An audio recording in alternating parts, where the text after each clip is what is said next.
Good morning, everyone. Thank you so much for stopping by my channel, Nicole Flower House.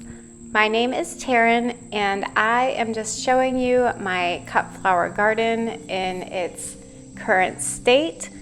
I am located in Zone 7B. This footage is about a month old, so it's kind of funny for me to look at it now with you because a lot has changed since then. I'm going to be tearing a lot of these plants out. Here is a look at the dahlia beds. I've been working really hard at getting all the grass out of them and pruning these plants up. They don't look great right now. They're looking better than they did, but they don't really thrive in the heat of summer. So I'm hoping that the pruning and the weeding has really improved their state. I'm trying to pull all the leaves that have this disease on them in hopes that I will get a nice flush of blooms for the fall season once the weather cools off.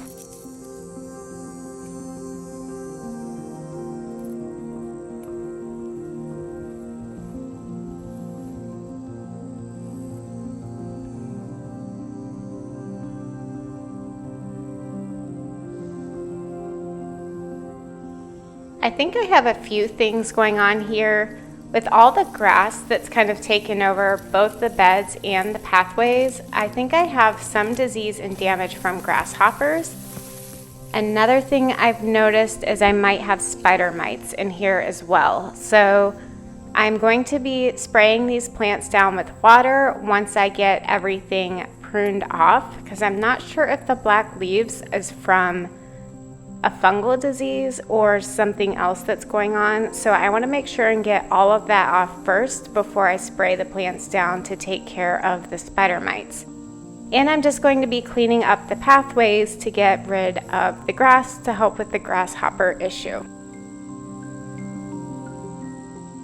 But despite everything that's going on in the dahlia beds, I do have some gorgeous flowers still available, and I am cutting them as I get them.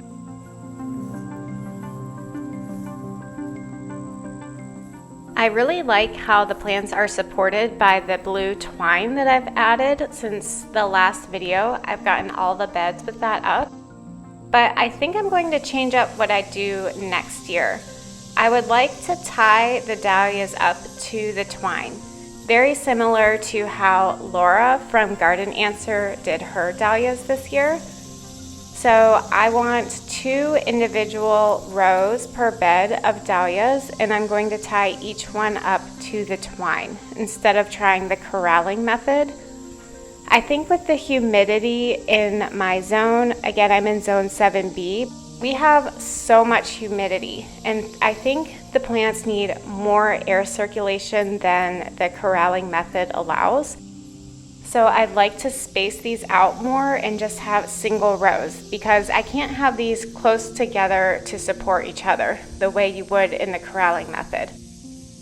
I would like them to be further apart, so I will be staking, either each one will have its own individual stake, or I will have the T-posts on either end, have the twine going from one end to the other, and then support each dahlia to either a stake or the twine individually. I don't think this will be a whole lot more work than what I've already done, and I think it'll work a lot better. So I'm looking forward to that change for next year.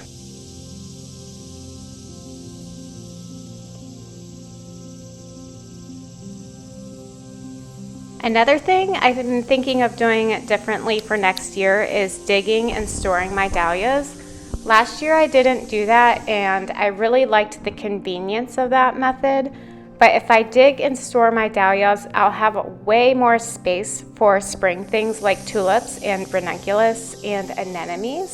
So I'm thinking I might do that so I can free up that space in the spring, and then once those flowers are finished, it'll be just about time for me to plant tubers out in the early summer.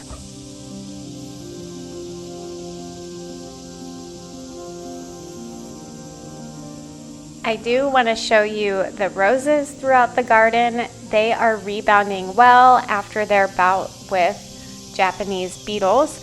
So I'm glad that they are recovering. I've heavily pruned them for a while and they are now starting to push blooms. I do have a few that don't have blooms, but most of them are putting out new flowers and they're looking really nice and they smell really good, and I'm glad that they are back.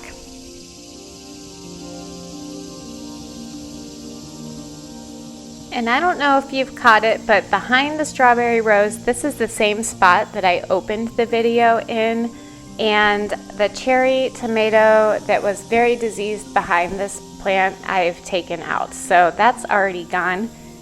A little before and after, unintentionally, if you caught it, there's still grass and other things behind the rose there that needs to come out, but that cherry tomato plant is something that I have already removed.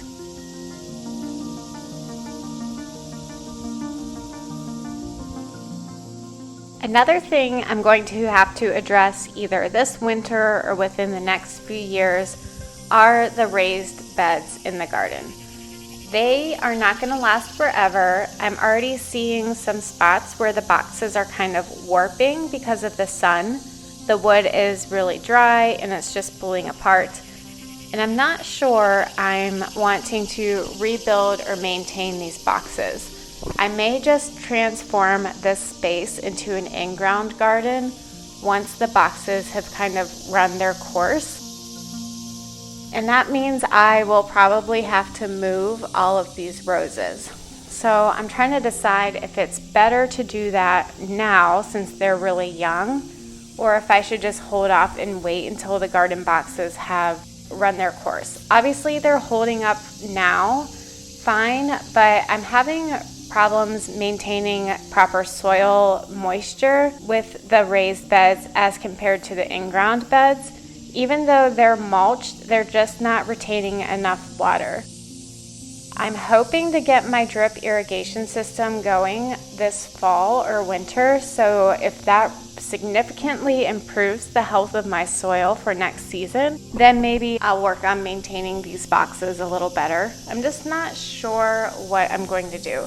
Especially with the price of lumber. When I bought these, it wasn't that expensive, but if I were going to rebuild these now, it would be much more expensive. I think I'd rather invest in some really good landscape fabric and just do the in-ground thing.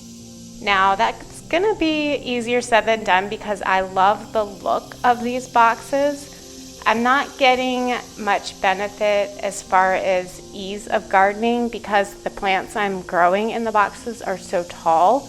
I think the boxes would probably work better for things like vegetable gardening. They're doing well for now. It's just something I'm trying to plan for in the future.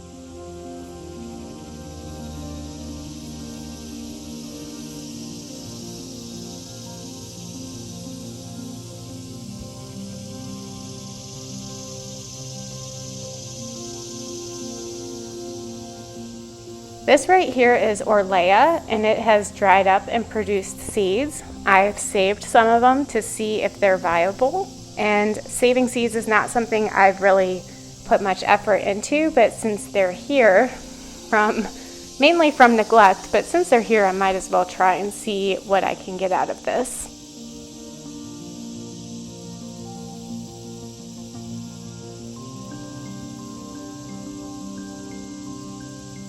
The Gomphrena here next to the Orlea has some significant caterpillar damage, but I think if I get the grass and weeds out of here and prune back the damaged foliage, they may recover. Also, a lot of these need deadheaded, so the ones that are elongated and brown on the bottom are too far gone.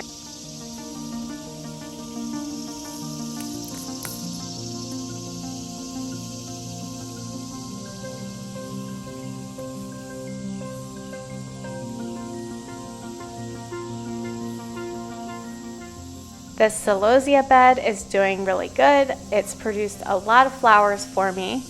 I'm just loving the color of these in the shape. It's really interesting and something I haven't grown before. I even did an arrangement with just this variety of celosia and it looked really cool. I have a friend that said it looked like a coral reef and I love that. I do have some branches in here that are falling over, some plants that are broken and just completely leaned off to the side. So I'm going to harvest all of those blooms, and so hopefully then the plant will shoot new side branches off that are facing the sun and going straight up in the correct direction.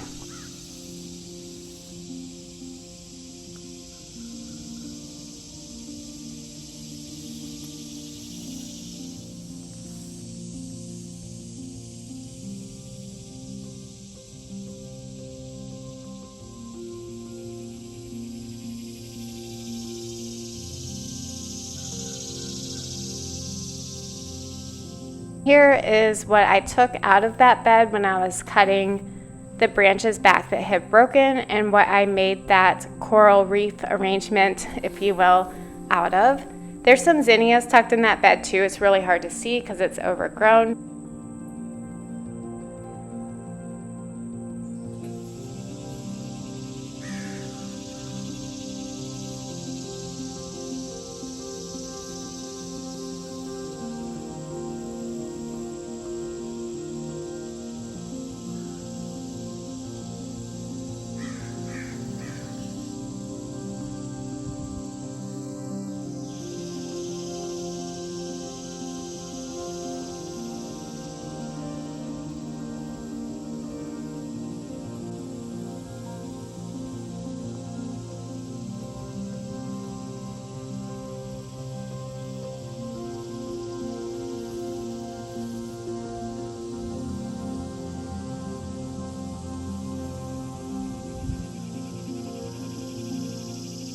The fragrance of Desdemona is so sweet. I can smell it from a few beds away.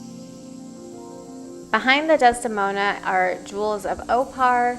This is a little further along than it should be for cutting, but it's still cute, and I'm still using it in arrangements. It produced little seed pods, and they just kind of dried on there.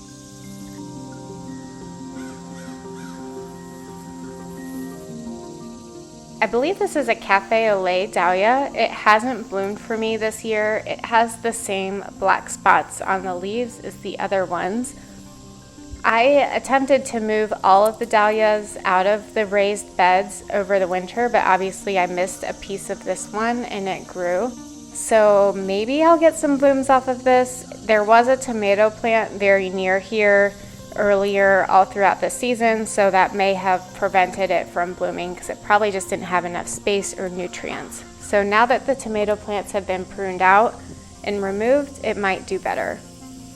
This bed used to have sunflowers in it. Now it's full of grass, so I'll need to take care of that. And this rose right here has some nice green foliage and new growth. It's Vanessa Bell. This one also smells very nice, just like the Desdemona. This one may be my favorite scent in the garden.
There are several dahlias in this garden bed here.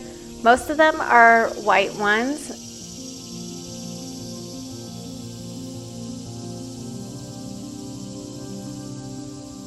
Here on the corner, this one is called Floral.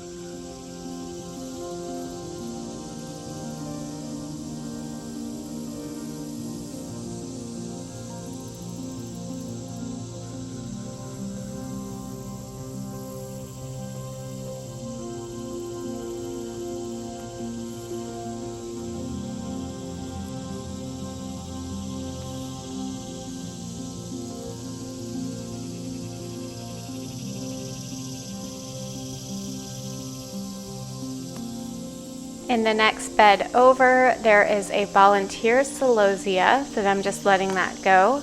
Last year they were very bright pink, and I think this one will be the same judging by the branches. My Rudbeckia plants have really bad spider mites, so I've taken most of those plants out. I'm not sure if the other ones will rebound. This is what they looked like before when they were really healthy and thriving. They were absolutely beautiful. Now they have come down with pests, and obviously they look much worse than that. So I will be pruning all the flowers off and seeing how the foliage does, and it just might need to come out too. This is my veggie patch that's completely overtaken by grass, and also the green wire mesh isn't working for me. The holes aren't big enough, so all of that's going to go at the end of the season as well.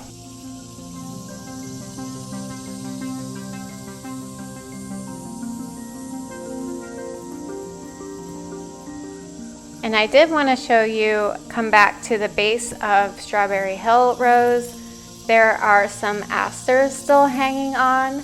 There is caterpillar damage in here, so these aren't usable, but they're still really pretty. I love the color.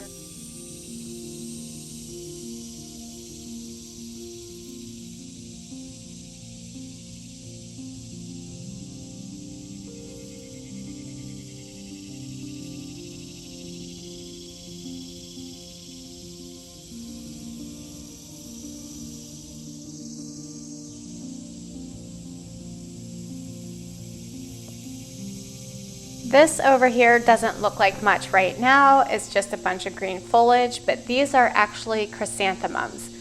Last year they came in at the perfect time in the perfect fall colors. I had an orange salmon type color and also a dusky pink.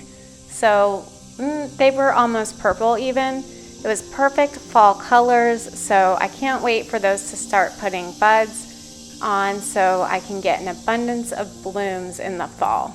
The stems are nice and sturdy, and they do really good in arrangements. There's also some oregano in here still that has gone to flower, but it needs pruned out because the flowers are now brown.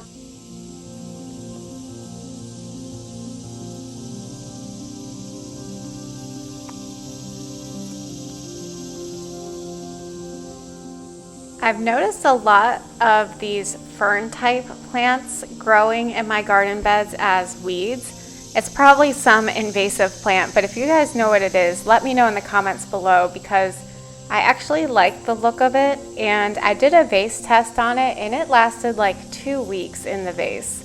So I'm wondering what this is and if I should let it go in my garden so that I can use it, or if it's some invasive weed, it might be that too. So if you recognize it, help me out and just give a comment below and tell me what it is.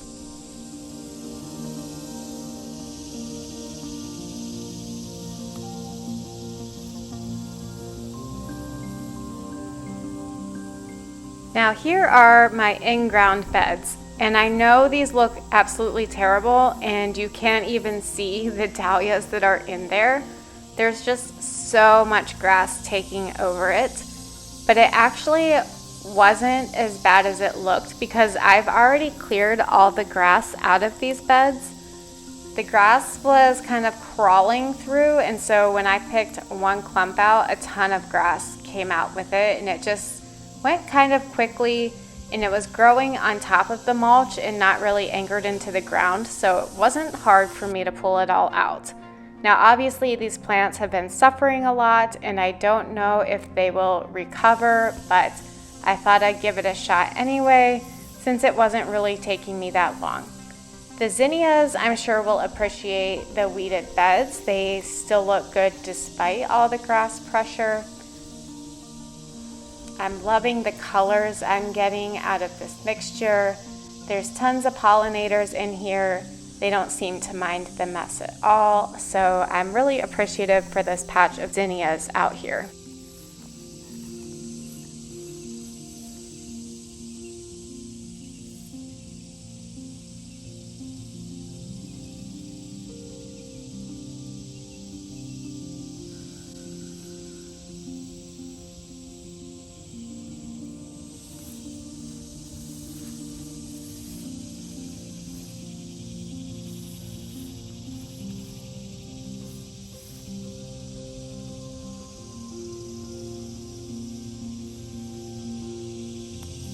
These cosmos out here is another thing that I'm just going to pull the grass out and cut these way back.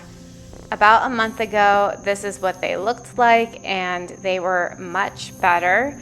So I'm going to take all the grass out of here, cut the cosmos way back, and see if they will rebloom or not. I don't have time to start a succession or new seeds, so I'm just going to prune these back and see if the existing plants will push out new flowers. It's an experiment, so I'll have to see what happens.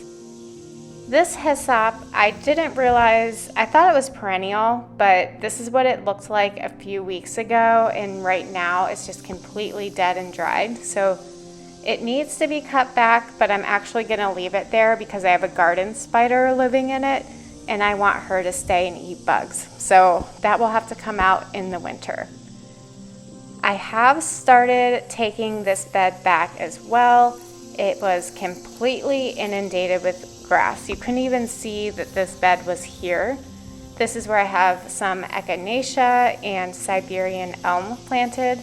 They're obviously doing terrible because of all the weed pressure, but I didn't want to give up on them because they're perennial plants, so maybe they will still survive. Now you can see the rest of this bed that I haven't gotten to yet. It still has a lot of work to be done, but I'm over halfway done with it, so I'm just going to keep plugging along. Anytime I have a little extra time and I'm out wandering around, I pull a few handfuls of grass out of here, just kind of working down the line. And I think in about a week or so, I should have the rest of this taken care of.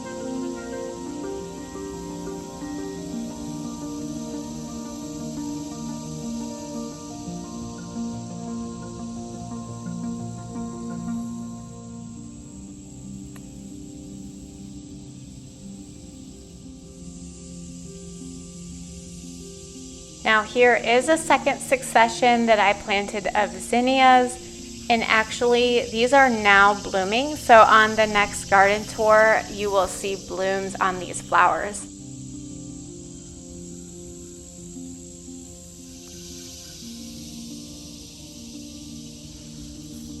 This was my one survivor of my pumpkin vines, and it is not going to be alive much longer. I was burying the roots to try to help prevent vine borers from getting this plant. Not the roots. I was burying the vine so it would produce more roots. And it looked like it was doing well for a while, but it did get attacked by vine borers right where I buried the vine, even though that's not the base of the plant. So they just must come up out of the soil and attack the plants, no matter whether it's the vine that's buried or the base of the plant at the root system. You can see here that sawdust looking material is the inside of the plant that they've destroyed, and so there's really no saving this one. So this will be the second year in a row that I don't have pumpkins. The first year was the only year that I did get pumpkins, so maybe there weren't vine borers attracted to the area, and now that I grow squash, they're just in the soil. This patch right here has carnations in it. These completely died back, and I pruned them almost all the way to the ground, and it looks like they've rebounded. I'm not sure if I'll get usable stems. This patch of basil is too far gone to use, but it still smells really great when I walk by, and there's still pollinators on it here and there, so I've left it in. I have maybe 3 or 4 usable stems left, but these ones here that are all brown, obviously those cannot be used. But I have a few that are still green that I can use.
Here is an update on the lavender hedge that I have planted out front. I did plant these plants from seeds, and this is, I believe, their third season coming up, their third fall. I've lost track. They're either 2 or 3 years old now. So you can see growing from seed is very slow, but I'm loving the result.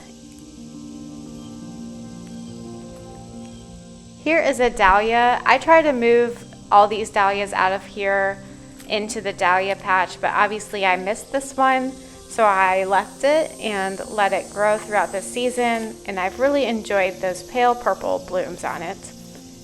The eucalyptus out here looks good. It's turning into a tree like it should, so I'm going to keep coppicing it and taking foliage off of that. It's really healthy. It's getting a lot better circulation out here than in the raised beds, so I'm going to start planting more just throughout the landscape.